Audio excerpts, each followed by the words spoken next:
अस्सलामुअलैकुम। आज का हमारा टॉपिक है nucleophilic substitution reaction by molecular, जिसे हम SN2 से भी रिप्रेजेंट करते हैं। SN2 रिएक्शन या nucleophilic substitution reaction bimolecular ऐसे रिएक्शंस होते हैं जिनमें formation of bond and breaking of bond occur simultaneously, और ये एक ही स्टेप में मुकम्मल होने वाला रिएक्शन होता है, जिसमें ट्रांजिशन स्टेट जो है वो इस तरह की होती है जिसमें बॉन्ड ब्रेकिंग और बॉन्ड फॉर्मेशन एक ही वक्त में हो रही होती है। The SN2 mechanism involve in the substitution reaction that take place in one step, सिर्फ एक स्टेप में होते हैं, without the formation of an intermediate. अब इस रिएक्शन में क्या होता है, न्यूक्लियोफाइल अटैक करेगा सबस्ट्रेट। सबस्ट्रेट क्या होगा, जारी बात है अल्काइल हैलाइड वहाँ पर हम यूज़ करते हैं।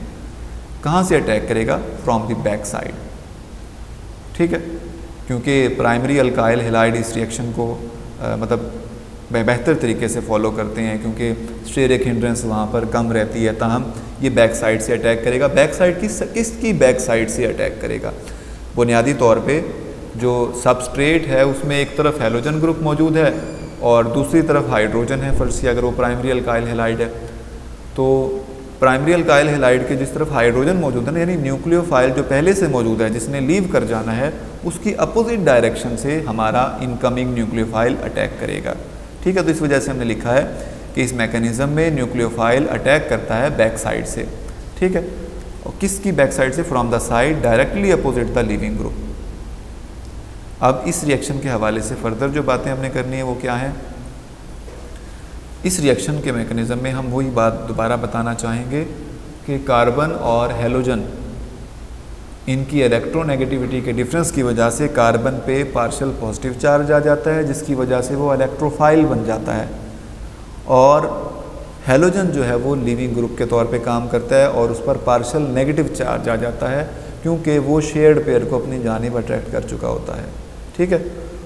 तो अब होना क्या है, nucleophile and electrophile carbon atom grows and the bond between the carbon atom and the leaving group weakens.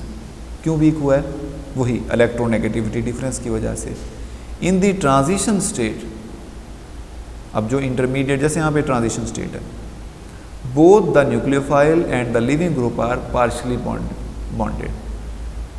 देखें यहाँ पर डॉटेड लाइन से आपने बॉन्ड को रिप्रेजेंट किया हुआ है, यानी ना ही ये कंप्लीट बॉन्ड है, यानी ना ही ये कंप्लीट बॉन्ड है क्लोराइड वाला, और ना ही ये हाइड्रोक्सी, पार्शियली बॉन्डेड है ये कार्बन एटम के साथ। और इसमें कार्बन की हाइब्रिडाइजेशन होती है, ये यहाँ पे sp3 हाइब्रिडाइजेशन थी, यहाँ पे इसकी हाइब्रिडाइजेशन हो जाएगी sp2, यानी यहाँ पर हाइब्रिडाइजेशन जो इन्वॉल्व है वो है sp3 to sp2 हाइब्रिडाइजेशन, ठीक है।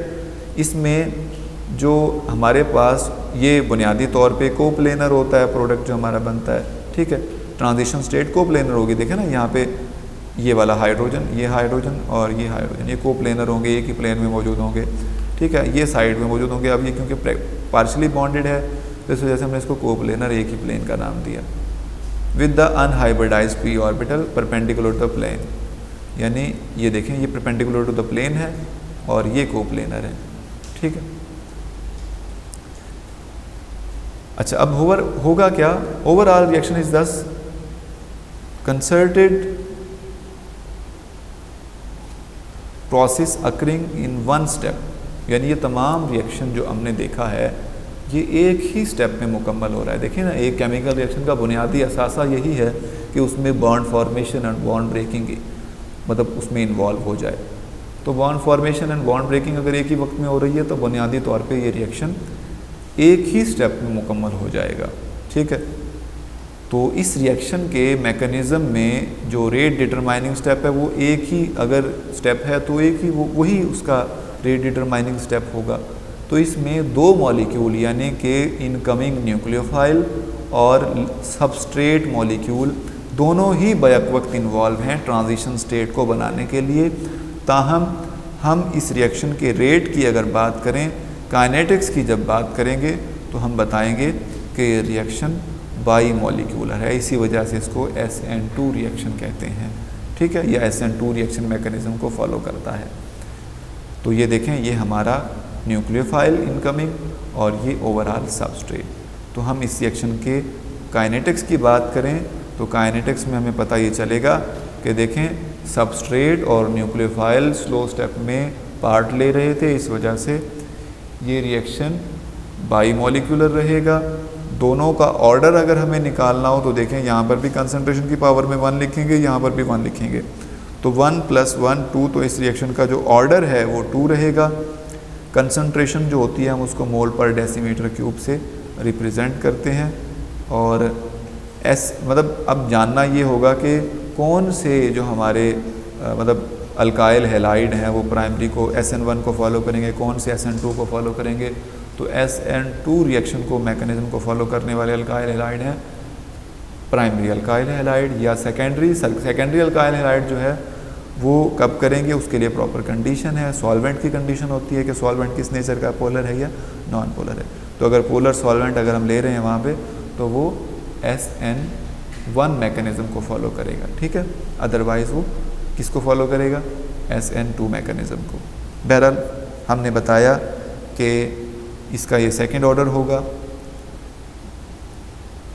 अब सेकंड ऑर्डर किस तरह से, हम इसको सूडो ऑर्डर बहरहाल कह सकते हैं। सूडो ऑर्डर इस वजह से क्योंकि ये मुकम्मल मॉलिक्यूल तो इन्वॉल्व नहीं, न्यूक्लियोफाइल सिंपल हाफ इन्वॉल्व है, इस वजह से ये सूडो ऑर्डर रिएक्शन कहलाया। तो हम यहाँ पे इसकी वजाहत दे रहे हैं, if the solvent itself act as nucleophile, यानी मुकम्मल सॉल्वेंट इन्वॉल्व हो जाता तो मुकम्मल मॉलिक्यूल होता, तो इस वजह से वो मुकम्मल मॉलिक्यूल तो इन्वॉल्व नहीं हुआ, तो यानी कि फिर वो उसका ऑर्डर और तरह का होता। मगर this is because the concentration of solvent remain constant due to large quantities and rate will depend only on the concentration of substrate, such as reaction is said to be pseudo first order।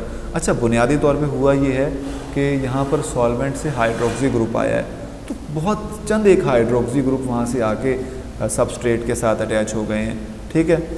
तो substrate के साथ सिर्फ चंद आए हैं, तो overall solvent की concentration में कुछ ज़्यादा फ़र्क नहीं पड़ा, तो सूडो फर्स्ट ऑर्डर यहाँ पे कहते हैं। बहरहाल FSC लेवल तक हम इसको सेकंड ऑर्डर कहा करते, तो अब आप इसको सूडो फर्स्ट ऑर्डर कहेंगे, ठीक है जी। अब अगर हम यहाँ पे रिएक्शन के हवाले से ऑर्डर की बात करना चाहें तो देखें वाटर रिएक्ट कर रहा है और ये H2O, और फिर बाद में देखें H2O इसके साथ अलग है और CH3Br है ये हमारे पास। तो रेट जो है वो इसकी कंसंट्रेशन पे भी इसकी कंसंट्रेशन दोनों पे डिपेंड करेगा, तो दोनों पे अगर डिपेंड कर रहा हो तो फिर ये सेकंड ऑर्डर होगा। मगर बहुत कम अगर इन्वॉल्व हुआ है, हमारे पास सॉल्वेंट एक्सेस में है, तो तब हम कह देते हैं कि ये सूडो फर्स्ट ऑर्डर है। स्टीरियोकेमिकल स्टडीज़ अगर इसकी करें तो हमें पता है कि जो आने वाला न्यूक्लियोफाइल है वो बैक साइड से अटैक करता है, तो लाजमी तौर पर इसने पहले से मौजूद ग्रुप्स को बैक साइड पे इन्वर्ट कर देना है, तो ये पहले से मौजूद ग्रुप्स को इन्वर्ट कर देता है, तो ये 100% इन्वर्जन ऑफ कॉन्फ़िगरेशन शो करता है। देखें हाइड्रोक्सी ग्रुप यहाँ पे अटैक करेगा opposite to the halogen atom, जब यहाँ पे ये अटैक करेगा ना तो क्या होगा, ये तीनों ग्रुप जो है ना, ये C6H13H और ये स्टीरिक हिंड्रेंस की वजह से बैक साइड पे इन्वर्ट हो जाएंगे, चेंज कर लेंगे अपनी डायरेक्शन, तो इसे हम कहते हैं इन्वर्जन ऑफ कॉन्फ़िगरेशन, ठीक है जी। अब हम बात कर रहे हैं आयोडाइड की। आयोडीन जो है हमने बताया था, iodide act as good leaving group and act as both as good leaving group and good nucleophile. तो देखें आयोडाइडाइन अटैक कर रहा है, ठीक है। अगर हम इसको रेडियो एक्टिव लें तो पता चलेगा कि कौन सा आयोडाइड अटैक कर रहा है, कौन सा लीव कर गया। पहले वाला जो पहले से अटैच है वो रेडियो एक्टिव नहीं है, जो अभी हम नेक्स्ट लेके आ रहे हैं वो रेडियो एक्टिव है। तो वो जब अटैक करेगा इन्वर्जन ऑफ कॉन्फ़िगरेशन होगी, तो हमें पता चला कि दोनों के तौर पे काम कर सकता है जी, और गुड लिविंग ग्रुप के तौर पे भी और गुड न्यूक्लियोफाइल के तौर पे भी। खुदा हाफिज़।